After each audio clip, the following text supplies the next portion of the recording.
اس کی ذات کے ساتھ کسی کو شریک نہ ٹھہراؤ، وہ عبادتوں کے لائق اکیلا اللہ ہے، اس کا کوئی شریک نہیں ہے، وہ وحدہ لا شریک ہے، یکتا ہے، وہ اپنی معبودیت کے اندر یکتا ہے، وہ اپنی الوہیت کے اندر یکتا ہے، وہ اپنے معبود ہونے میں یکتا ہے، وہ اپنے مشکل کشا ہونے میں یکتا ہے، وہ اپنے داتا ہونے میں یکتا ہے، وہ بیماروں کو شفا دینے میں یکتا ہے، وہ تندرست کرنے والا یکتا ہے۔ اللہ کا کوئی بھی اس کی صفات کے اندر شریک نہیں، کوئی اللہ کا نبی اس کی صفات میں شریک نہیں، کوئی پیغمبر اس کا شریک نہیں اللہ کی صفات میں۔ الہ العالمین نے قرآن میں بار بار اسی لیے دعویٰ کیا ہے، اے کائنات والو ایک اللہ کی عبادت کرو، اللہ کے ساتھ کسی کو شریک مت ٹھہراؤ۔ اور پھر میرے رب نے یہ جو دعویٰ کیا ہے قرآن میں کہ ایک اللہ کی عبادت کرنی ہے، اس پر اللہ نے قرآن میں مختلف انداز کے ساتھ دلائل بھی دیے ہیں۔ مثلا سورۃ البقرہ میں اللہ دعویٰ کرتے ہیں اور فرماتے ہیں، یا ایھا الناس، اے لوگو، اعبدوا ربکم، عبادت کرو اپنے رب کی۔ کون سا رب ہے جس کی ہم نے عبادت کرنی ہے؟ اس کی صفات کیا ہے؟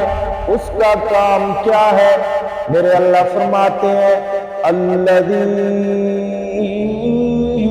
خلقکم، اللہ نے اپنی معبودیت پر، اپنے الہ ہونے پر، صرف ایک اللہ کی عبادت کرنے پر سب سے پہلی دلیل جو اس صورت کے اندر اس دعوے کے ساتھ دی ہے اور اس دعوے پر دی ہے وہ ہے الذی خلقکم، وہ رب جس نے پیدا کیا ہے تم کو، جس نے تمہیں پیدا کیا ہے، والذین من قبلکم، اور تم سے پہلے لوگوں کو بھی پیدا کیا ہے۔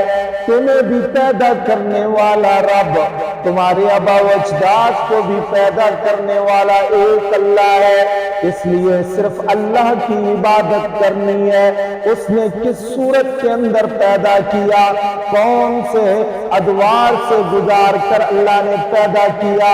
سورۃ المومنون کے اندر 18ویں پارے میں اللہ تعالیٰ فرماتے ہیں، وَلَقَدْ خَلَقْنَا الْإِنسَانَ مِن سُلَالَةٍ مِّن طِينٍ ثُمَّ خَلَقْنَا النُّطْفَةَ عَلَقَةً فَخَلَقْنَا الْعَلَقَةَ مُضْغَةً فَخَلَقْنَا الْمُضْغَةَ عِظَامًا فَكَسَوْنَا الْعِظَامَ لَحْمًا ثُمَّ أَنشَأْنَاهُ خَلْقًا آخَرَ فَتَبَارَكَ اللَّهُ أَحْسَنُ الْخَالِقِينَ۔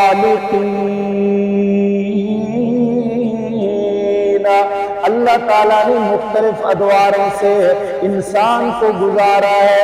پہلے انسان پانی کا قطرہ ہوتا ہے، خون کا لوتھڑا بنتا ہے، بوٹی بنتی ہے، ہڈیاں بنتی ہیں، پورا جب ڈھانچہ بن جاتا ہے اللہ تعالیٰ کی ذات اس میں روح کو ڈالتے ہیں۔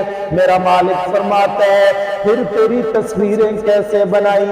رب کائنات فرماتے ہیں، هو الذی یصورکم